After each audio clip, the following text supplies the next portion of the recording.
I mean, I guess we met around the time of Water. I got invited in New York City to a screening of Water, which I went to, and I really loved it. And then she heard I really loved it, and that helped. And then we met. I actually had to interview her on television, and we just gradually got to know each other over a couple of years. This is the Charlie Rose show? Yes, yes, I was Charlie Rose, because Charlie Rose was unwell, and I had to sit in for him. So I got the job of interviewing Deepa, and it was a treat. And then we were just, we gradually got to know each other better, and then we talked about some time working together, and we discussed other novels too, as possible things to do. And then she asked about Midnight Children, and I mean, look, I just believe I could see her passion for the story, and that it felt personal to her as well.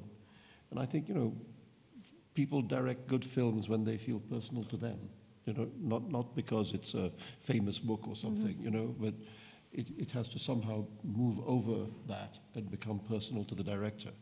And I think it was clear that that was so, and so I thought, sounds perfect to me, and that was whatever it was, 4.5 years ago. Yeah. And Satya, what was your kind of connection to the book? I mean, when did you read it for the first time, and what did it mean to you? Well, this book has sort of been a large part of my life and a part of my family's life for a long time. Not only do I have certain weird family connections to the book, such as Cyrus the Great in the book is a school friend of Salman, Cyrus Gazda, who's actually my uncle.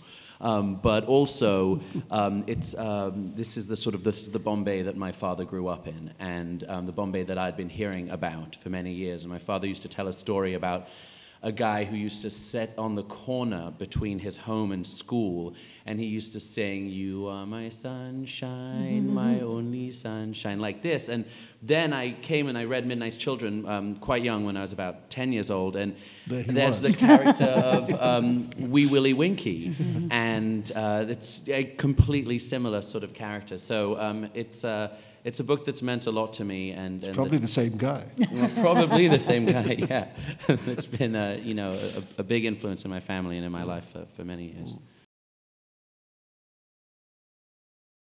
That wasn't it at all. It was just a question of finding what was the narrative line that most clearly went through the book. And so, for instance, in Salim's mother's family in the novel, she has not only 2 sisters but 2 brothers as well. In the film, the brothers have disappeared, I'm sorry to say. Even though I'm quite fond of them, I'm especially fond of the film director brother, and his crazy actress wife, Auntie Pia. Yeah. And so, of course, there's things I feel sad about, but in the end, the story of the sisters seemed to be indispensable, because it's actually, without that you can't actually tell the story of the book, and the story of the brothers felt that you could separate that. The novel is quite deliberately digressive. It's always going off in all sorts of directions and telling all kinds of stories. In a film, you have to be more clear about the line you're following through. Even that, I mean, when you've got 3 generations and a huge cast and so on, it's not as if it's like three people in a room, But that was the process of selection was just based on what is it that allows us most purely to tell the central narrative line of the book. I think one of the things that allowed me to be the scriptwriter is the fact that there was such a long gap. I mean, I think if it was a book that I had just written, I would not have done the adaptation. I think I would not have even been the best person to do the adaptation, But because this was this younger self, that I could go and look back at what that guy did all those years ago when nobody knew who the hell he was, There were moments when I looked at it and I thought, gosh, that's good. And there are other moments when I thought, not so much. But that just ability to have that distance from the book was, I think, what allowed me to do it. And Deepa, you were of one mind with how to kind of proceed with the translation as well, weren't you? Yes, I mean, when we got the rights from Salman, I thought that, and he's not saying something which is absolutely true, that he didn't want to write the screenplay at all. He was really reluctant about it. He said, I've done it. I mean, I'm not going to revisit it. And so we went sort of back and forth about it. But I think, as you have said yourself, Salman, and I totally agree, was that there was the distance, as well as the way Salman could be disrespectful towards his own work, you know, in the nicest possible way. It would have been very difficult for another screenwriter. And the other thing is because, well, he's modest sometimes, that he's got a really great cinematic sense and loves movies. So it just felt like a natural. And what I decided was that I said, Salman, let's just go away and write separately what we think the narrative flow of the film should be. And then we got back together about 2 weeks later and exchanged our pieces of paper. And lo and behold, they were very, very similar. So that was great because we felt we shared the same vision, you know. It was, I think, comforting. Yeah. I think both of us were a little bit nervous about sitting down to work with each other. And that was a very reassuring thing because it was a way of thinking, oh, we're actually thinking about this down the same lines, you know, and then we thought, okay, probably we could do this. Well, India is a democracy, but it's a flawed democracy. You know, I mean, I think one of the great things about India has been the way in which people take great pride in their vote, you know, and use it. Much higher voting percentages in India than in the United States, for example, you know. But it's a flawed democracy, and there's people in India in the last few years have complained a great deal about corruption and so on. It's a big subject there. I mean, I don't think the release of this film is here or there, really. I mean, it's a book that's been well-liked in India for 3 decades, and now there's a movie. So, I mean, what I think is great is that the cast are very excited, and of course the Indian audience will be very excited about this cast, because while they may not be very household names outside India, many of them are household names inside India, you know, and so it really is, for an Indian audience, this is an all-star cast, you know, and I think people are very excited to see how the film is with these wonderful actors. And Satya. And household name knows.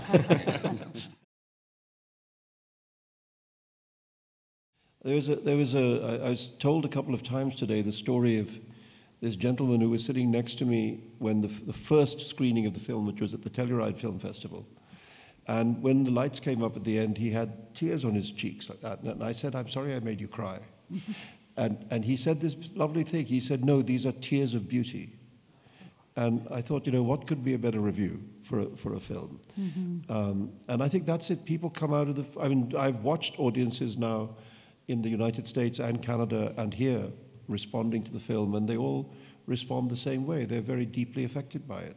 And I would prefer that than for it to be purely cerebral.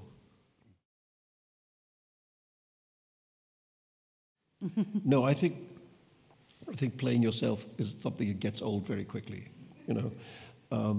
There's one that I'm very sad not to be able to do. I was asked to be in one moment of the film that eventually became Will Ferrell's Talladega Nights, where they had this idea of having some very, very inappropriate people dressed up as NASCAR drivers, and, you know, in the full uniform and the slow motion and the helmet and the heat haze and etc., looking like a scene from Top Gun, you know, and they wanted. I think I'm right in saying they wanted me, Julian Schnabel, and Lou Reed. And it didn't happen. It didn't happen. We could all not do it for various reasons. But I'm sad about that. In no sense was it the voiceover was an exposition or helped with a through line. It was more. I mean, I think it started with me being exceedingly selfish and feeling that I really want to hear the cadence of Salman's language in Midnight's Children. I mean, there are lines in that voiceover which I die for, you know. Wars were fought between friends those days, you know. So it seemed like a wonderful way of bringing parts of the book back to the film. I think one of the rules that we had was that the voiceover should not be there to tell you what was going on, you know, because you were seeing that anyway. So the voiceover should be there to add another layer. You know, And older Salim looking at his life, and a sense of sort of like a direction. I think when you hear it now, there's a through line, because you know that this story is being told by, not by, you know, a 28-year-old. It's being told by like an older Salim. An older Salim, yeah. And we did, I remember we were in Sri Lanka, and I asked Satya. I said, Satya, just read a bit of the voiceover, one part of it, and he did. And it was so obvious at that point that we needed an older Salim. And I asked Salman, I said, Salman, why don't you do it? And he said, absolutely not. But well, I just didn't want it to sound amateurish, and was worried that it might. And it doesn't. No. And so, I mean, I'm reassured that people thought it was okay. But I said to Deepa, we'll try it, and if we put it on the film and it sounds amateurish, then I'm going to fire myself. We have to find an actor. But anyway, I didn't fire myself.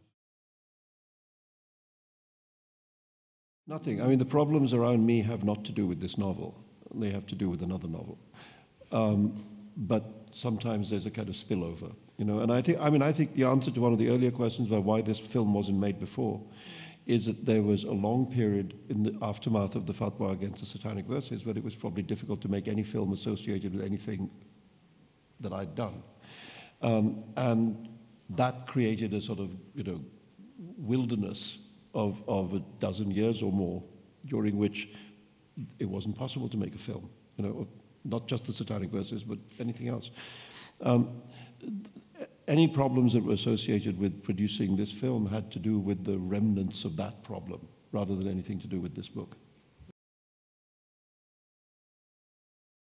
You know, there are moments when we were casting the film when actors would be proposed or who would walk in the room, and you really couldn't imagine a better. I mean, for example, Seema Biswas playing Mary Pereira. She was the first person. First person. Just thought, absolutely. And Shabana was the other first person to offer her the grandmother.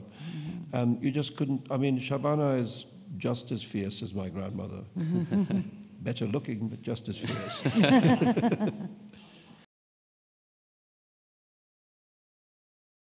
I hope so. You know, I mean, for a girl to get shot in the head because she wants an education is horrifying.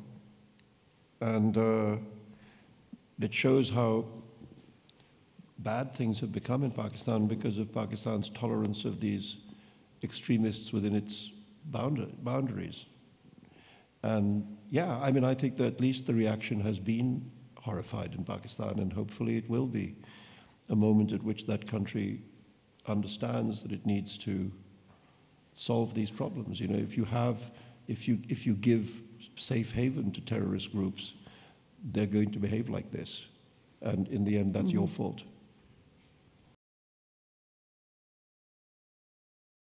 PVR has acquired the rights to distribute the film in India. They're a very, very strong and a powerful group of distributors, and I don't think that they would have taken up the film or paid the kind of money that they would have, or they have, if they didn't feel that they could distribute it and exhibit it. It has to go through the due process, which is the censor board, and they are the authorities on it. I'm not. And they feel very confident that it'll be all right. And I would hate to second guess it. I mean, I think that the Indian audience is mature. I would like to err on the side of being positive, because there's been too much doom and gloom in my life, and none in mine. None in his. And let's be positive about it. I mean, I'd rather be naive at this point than carry the burden of what you're saying, which is worrisome and not necessary. It's too early. There's nothing in this film. I know. There's nothing in this story which is not discussed every day in India. There's nothing in the story which is in any way taboo. This is part of the history of India, and we all know it. This is a drama which in part talks about great historical events, about Bangladesh war, and about independence itself, and various large historical moments, and all of this is a matter of record. None of this is inadmissible. I mean, look, the fact is the book's still there. The book hasn't gone anywhere, and if those are scenes that you like, go read them. I like all the scenes in the book because I wrote the damn book, and yes, I think there were things that we both wanted in the film, that haven't made it into the film. One or two of them might end up on the deleted scenes. Yeah. There's stuff that we shot that didn't make it into the final cut. For instance, there's the scene where Amina visits the fortune teller, and he tells her this weird fortune, which ends up being actually the plot of the novel. And we shot the scene, so who knows, you might see it. Adam Aziz's death, which is my favorite. Yes, there's an extraordinary scene between Rajat Kapoor and Shabana Azmi. Superb. When his last moments, and it's so beautifully acted by the two of them that that was a very painful cut. I think that ultimately, as we were also discussing, that the sense of the book is sort of there. You don't, at least I don't, and I know the book excessively well, but you don't sort of step out of the film feeling that things are missing. You step out of the book feeling that the film feeling that the sense of the book was sort of, was sort of whole. I would expect the floodgates to open. I don't know. I've always thought, I think not all my books are natural movies, but I've always thought that Haroun and the Sea of Stories could be a movie. I've always thought that The Enchantress of Florence could be a movie. Shalimar. And Shalimar the Clown. I think, but so I don't know. I was lucky in this case to find a fellow creative artist who had a passion for the thing, And I've always thought that my books are going to happen in that way, rather than big studios coming in, I'm not sure that these are big studio books. They're too complicated. I felt none at all. I was very clear in my own head. And maybe it was, there's something about being naive, and I think I lucked out, because when I thought about the film, and I remember talking to Salman about it, I thought, the approach to the magic realism for me was really, at that point, was Ugetsu, Mizoguchi's film, Ugetsu, which is really based, the magical portions of it are really based in realism. And then as we went further with the script, Costa Rica's Time of the Gypsies came into it. So it came from character. And there was always, and I was never intimidated by it. I always felt that I wanted it to be about extraordinary kids. It isn't about mutants or Harry Potter, It wasn't X-ray vision. It was about the glow should be from within. So, I stayed with that. And keep it simple, keep it simple. These are not like colossal special effect moments. So one of the, I think for me, one of the really powerful magic realist moments in the film is at the moment at which this endless night falls, and goes on for several years. And that's not done with anything fancy, It's just done by creating darkness, and it's enough. You don't need to have some huge special effect shot. Yeah, I think it allowed us also to make it about the performances. When we were working on it, to make it's not about tricks, and it wasn't reset to go in front of the green screen to redo this scene there, to redo this moment there. It allowed it to sort of organically develop out of the scenes. And the simplest things on camera can actually read as quite magical, especially. And it is about performance. I think that for me, one of the most effective scene of magic realism, quote unquote, is when Naseem Aziz, Shabana Azmi's character, is dreaming about her daughters, and that she's taken the vow of silence, but she's feeling left out, and so she visits her daughter's dreams. And I think that whole sequence, how she goes into one daughter's dream and then revisits another one, is magical. But it's really quite simple, So it was more about using performance, trying to understand what the emotional center of the scene is. I think, you see, when people use the term magic realism, usually they only mean magic, and they don't hear realism. You know, whereas the way in which magic realism actually works is for the magic to be rooted in the real. You know, and it's both things. It's not just a fairy tale moment. It's a surrealism that arises out of the real. You know, and I think that's, if you can make it feel like that, then it works.